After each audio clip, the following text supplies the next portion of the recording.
Assalamualaikum warahmatullahi wabarakatuh. Saya Hafizah Laila, mahasiswa fisioterapi 2018. Di sini saya akan menjelaskan tentang motor kontrol dan motor learning. Secara anatomis, ada dua korteks utama yang terdapat di dalam otak kita yang berperan dalam motor pathway. Yang pertama adalah motor korteks yang berfungsi untuk mengatur motor movement dan sensasi. Yang kedua adalah somatosensory cortex yang berfungsi untuk sensori motorik, integrasi, emosi, dan atensi. Sebelum itu, di sini ada yang dinamakan dengan homunculus. Homunculus adalah bagian pada motor korteks yang mempresentasikan area fungsional tubuh seperti wajah, kaki, dan sebagainya. Disebut sebagai representasi karena sinyal motorik akan dikirim dari bagian homunculus ke area fungsional yang dituju untuk menghasilkan gerakan atau respon lainnya. Bagian medial cortex terdapat thalamus, dan sinyal motorik yang diantarkan dari motor cortex akan melewati thalamus terlebih dahulu, karena thalamus merupakan sebuah gerbang menuju ke otak.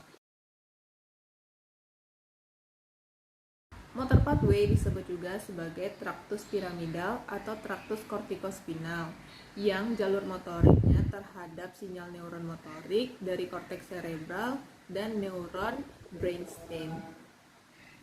Di dalam motor pathway terdapat dua jalur, yaitu upper motor neuron dan lower motor neuron. Dan di otak terdapat dua jenis motor pathway, yaitu lateral pathway dan anterior medial pathway.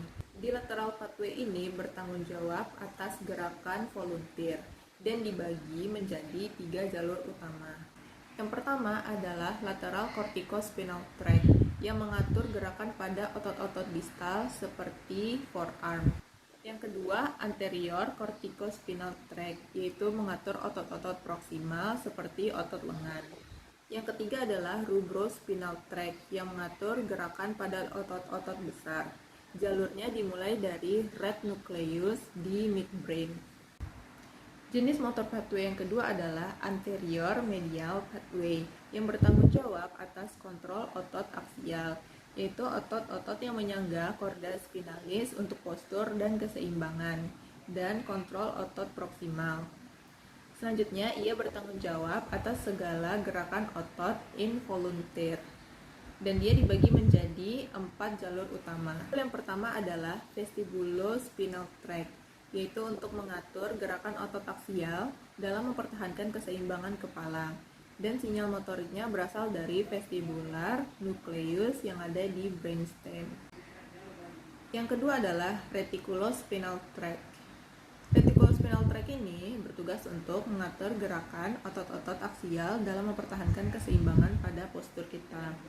Nah, sinyal motoriknya berasal dari medulla oblongata atau pons. Ketiga adalah tectospinal tract, yaitu untuk mengatur gerakan otot dalam orientasi. Nah, sinyal motoriknya berasal dari superior colliculus yang ada di midbrain.